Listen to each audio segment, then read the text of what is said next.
Hello, I'm Craig Constantine. Welcome. This is the Podcaster Community Show, short conversations that are not just about podcasting because I like to take the scenic route. My guest today is Gigi from Musicians Can Thrive. Welcome, Gigi. How are you? I'm good. How are you? I'm good. Trying to decide what level of energy to bring to today's. On one hand, I'm like, "Ooh, it's been a long weekend." On the other hand, I'm like, I love talking to people. So I Well, I tend like to that be. you said you like taking the scenic route because I feel like that's usually the better path traveled.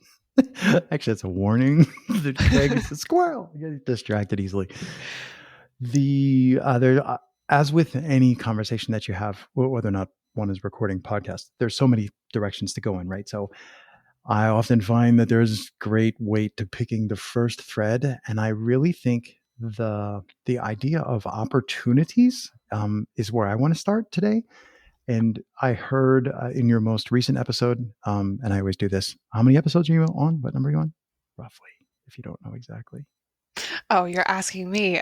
Mm-hmm. 40 something. I'm 4 seasons in. I have recently started publishing sort of YouTube exclusive shorter versions of episodes from this live concert that I helped a friend with during South by Mm. Southwest. So that might increase the number, but in terms of episodes published on the podcast feed, definitely at minimum 40, but probably more. That's awesome. I just like to Thank you. say that as often as I can because, as we podcasters know, it's a lonely slog sometimes. Opportunity. So, in your most recent episode, and I mentioned this before we started recording, in your most recent episode, there's a segment, I guess is the right term. There's a segment that you recorded that's on the end of the show Hmm. where you recorded in a terrible environment. It's like, oh, but the content was important. So, we're not deleting this. But in there, when you got to the part where you were talking about an opportunity that you were traveling back to your home, you like lit up, like the quality, not the quality, but I mean like the overall quality went from like, yeah, I'm talking to like, oh my God, I'm so excited I get to go back and work on this thing. And I think that that ties in with some of the points you were making and other things that I've read and listened to about how to recover from burnout, you it's not sufficient to just be like, all right, I'm unplugging. Like I'm backing away from the thing that burnt me out. Hmm. You also need to find opportunities that I don't want to put words in your mouth, that maybe like continue to light you up or that re-energize you, so that the recovery from burnout is like two parts, maybe more, but at least one part is back away. And the other part is to also find things that still are opportunities. And I'm what I'm wondering is there a feature about the opportunities that you think make it work as something that would help you recover from burnout? Does that make sense? It does, yeah. Honestly, I'm so pleased that that episode resonated with you because I am definitely a perfectionist, which translates to part of why I got so burned out.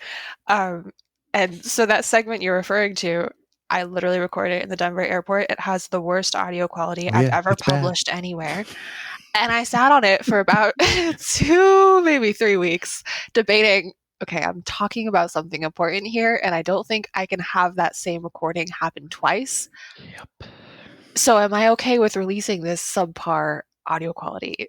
Mm. And I talked to a few friends and they were like, if people don't like it, they'll tell you.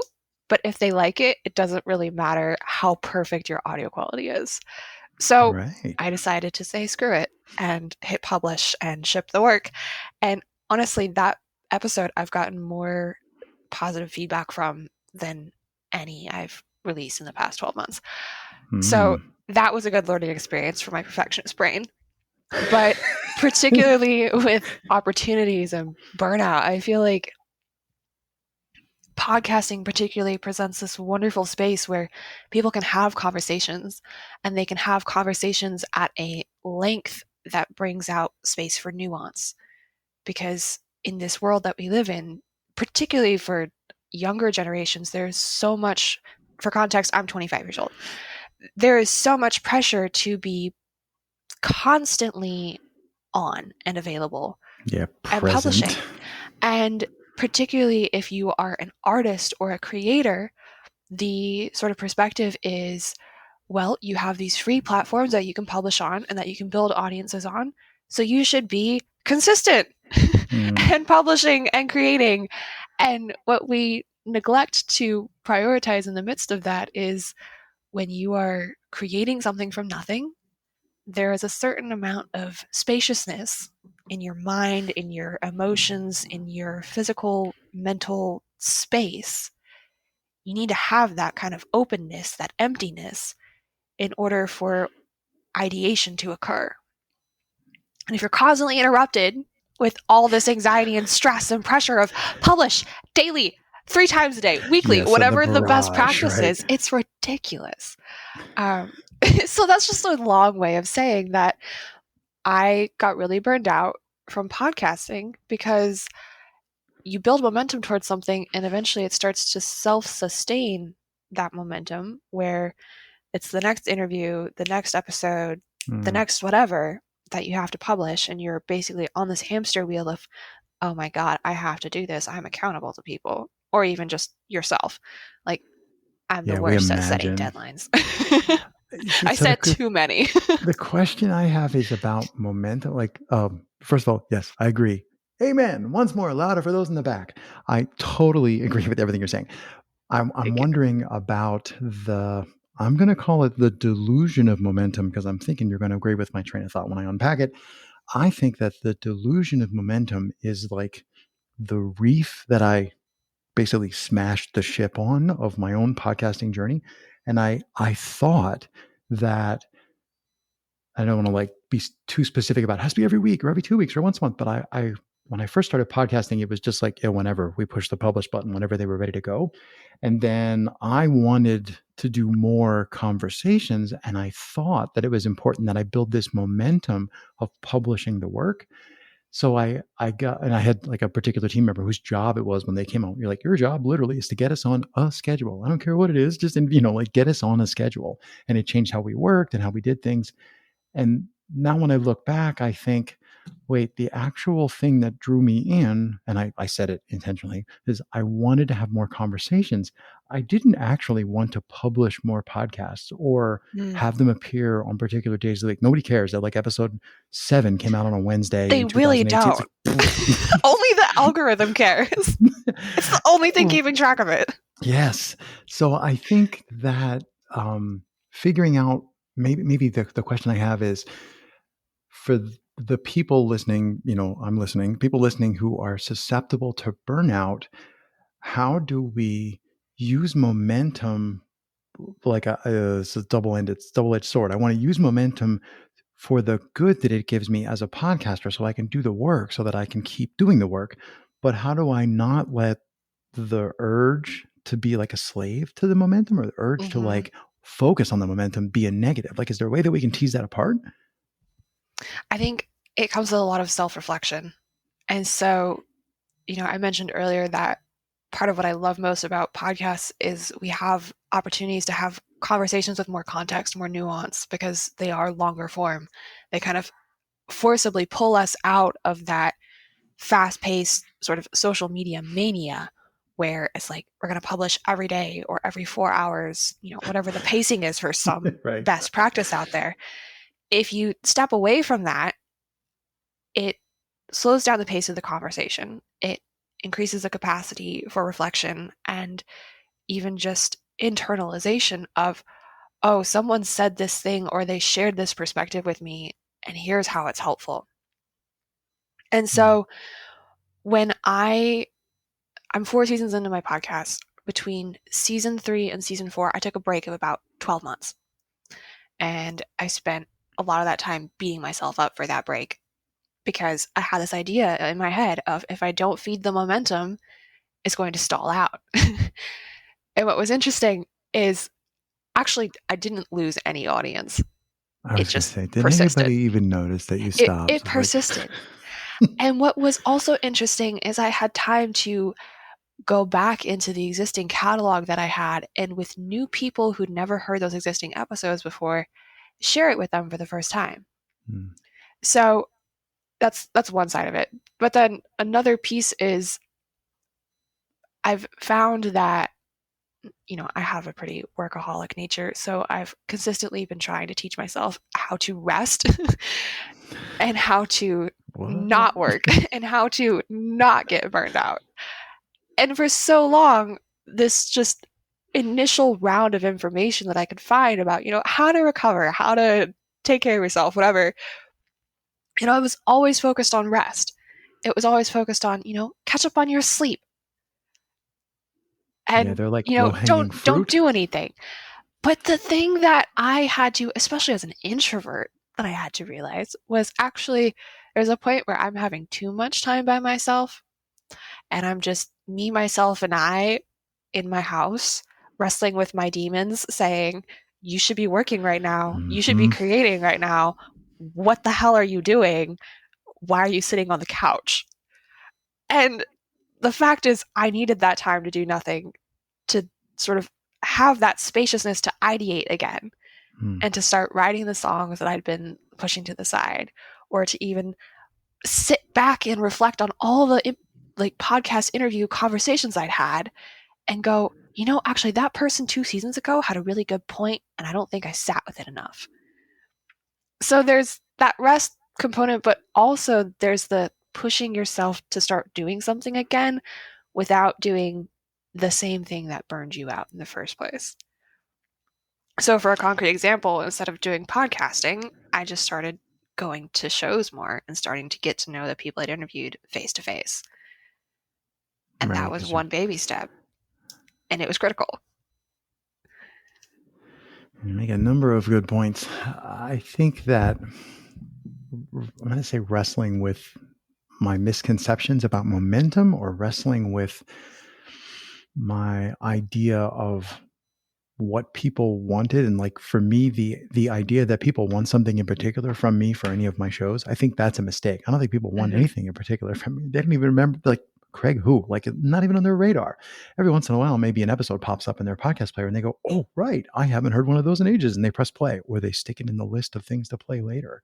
And I think releasing my expectations or my imaginings of what other people would be thinking about me, I think that made me go, well, if I actually think that people don't notice when I actually publish, then it doesn't matter when I publish. So I can let go of the urge to have this momentum or this constant pacing.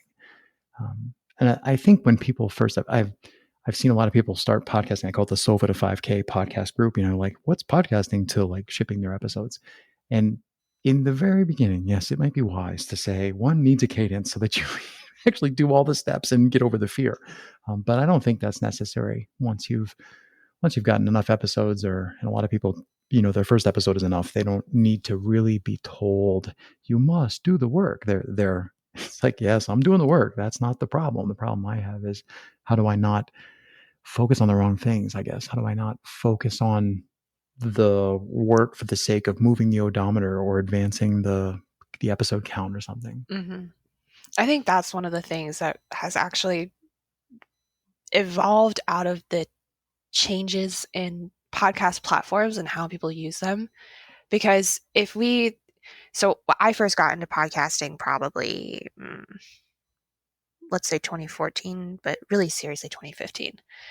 And it was back in the days of, Apple reviews or iTunes reviews being the I was going to say absolute iTunes. I was definition going to of say, whether or not a podcast was good.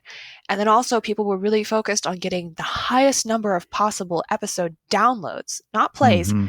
downloads to someone's device, because Mm, that could get them ranked on the Apple chart.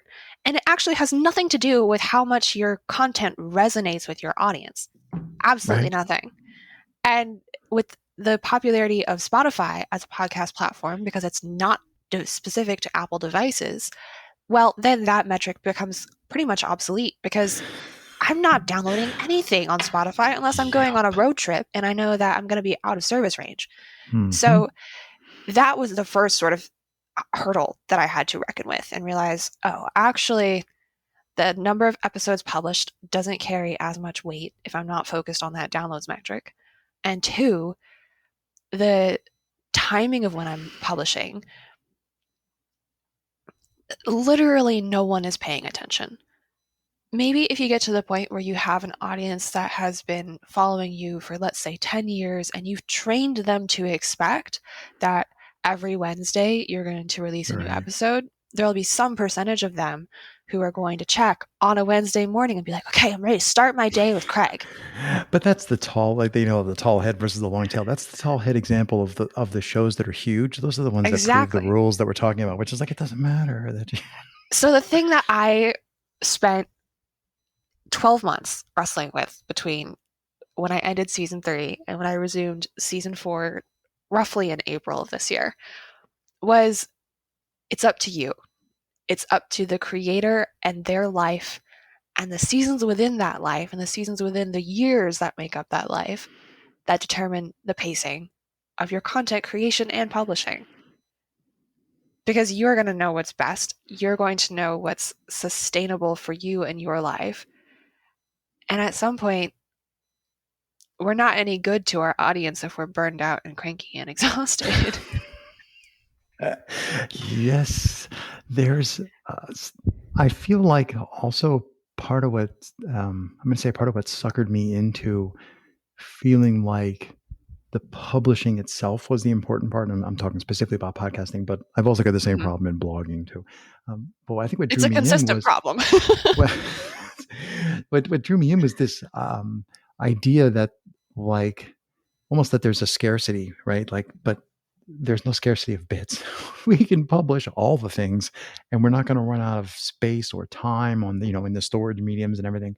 And I think when I started really, I was going to say when I started to think, but it's really when I actually began to believe that nobody's going to listen to anything I do except there's like a handful of people who are going to hear this one episode that I do with whomever, and for those people, if I do it right, it'll be transformational. I'm like, well, that's pretty cool. I'll take that. I did one episode and 5 people went, that's the best thing I've heard in a week. Like, awesome. That to me is what's wrong with that? It didn't cost me, basically cost nothing for me to put the episode out. It cost nothing for them to download it. It's all this, all the overheads, the costs are all gone. So that's great. And I think that's also what helped me get over um, being like tied to the dog cart of publication schedule, and I'd Mhm. be tied to the cart in multiple dimensions on multiple shows. If I, just part of the reason why I had to Yeah. get like let go of me, like I need to be free. Yeah. Well, that was something that I wrestled with for. I started my podcast in 2018, so literally 4 years. I was wrestling with that because, we both sort of, correct me if I'm wrong, but we both got started with the podcasting on our own through an akimbo workshop. Yeah, I started. Well, I started on my own. Like, just how do you do this? Okay, cool. So And you started on your own, but we both have had that sort of education and modeling yeah, shown to us. And people who believe in Seth Godin and his teachings are often already aware that he has this practice of publishing a blog every single day yep, for over 10 years at this point, probably over 20 years if I'm really being accurate with my math. yeah. I don't Um, know the exact date, but it's more than a decade. yeah, and so the wonderful thing about that is it does help you get into a practice of something where you're doing it consistently and you learn from those things. But the thing that I had to reckon with as I was trying to figure out what does it mean to be making something that feels good to me and that I can actually sustain in the midst of day jobs, family, friends, life. Rainy Saturday afternoons when I don't want to do the work. Right. Exactly. And so sometimes you do need to push through that resistance, but other times that resistance is telling you something important. And so I found that I could focus less on, okay, I'm going to publish it every other week or whatever. Instead, it was, I'm going to publish 2 episodes this month during this season while my podcast is actively publishing. And then the season is going to end, and I'm going to have a period of rest and hibernation or reflection or creation for other things. And then I'll resume again in a more enlivened state. And I've found that whether it's podcasting or blog articles, creating music and publishing it, whatever your sort of creative medium is, this is kind of a contrarian perspective to mainstream understandings of what it means to create and do it consistently. But I think it's actually a gift to your audience to be really intentional about what you're creating and how frequently you're pushing it out. We have so much information and content available to us at this point in time. It is absolutely overwhelming. Right. So, if your audience doesn't actually need something every week, or you think they do, maybe sit with that and check, do they really? Maybe it's once a month. Maybe there's a middle ground. Maybe it's actually every 2 months. It depends on your content, your audience, and your life. But I feel like it's also a kindness to the people consuming your content to not overwhelm them with something that might not actually be what they're resonating with because you're feeding your own anxiety about, I need to stay consistent. I'm on the treadmill here. Get away from me. Yeah. I think that's a great point. Ties all the way back into being self-aware enough to have enough self-kindness and enough self-care to like make sure that you can do the work, and brings us back to that idea. So yeah, I'm just watching our time slip away. I think that's a good place to stop, Gigi. As much as I hate to say it, that was a pleasure to get a chance to talk to you. Took a while till I got around to getting to you, after a mutual friend of ours said you should talk to Gigi. So thanks Thank for you for taking the chasing me time. down. I'm notorious for that, but you're very welcome. Yeah, I genuinely appreciate it. As someone who also knows what it's like to schedule interviews with people, I know that Mm, sometimes it's easy to forget about. And I was happy to talk to you when you approached me. You just caught me in a moment of very severe burnout. So thank you yeah. for I persisting. mean, to your credit, you were like, no.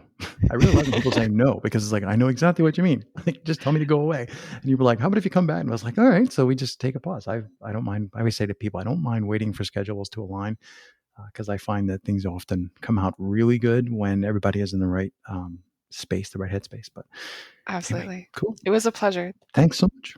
Thank you.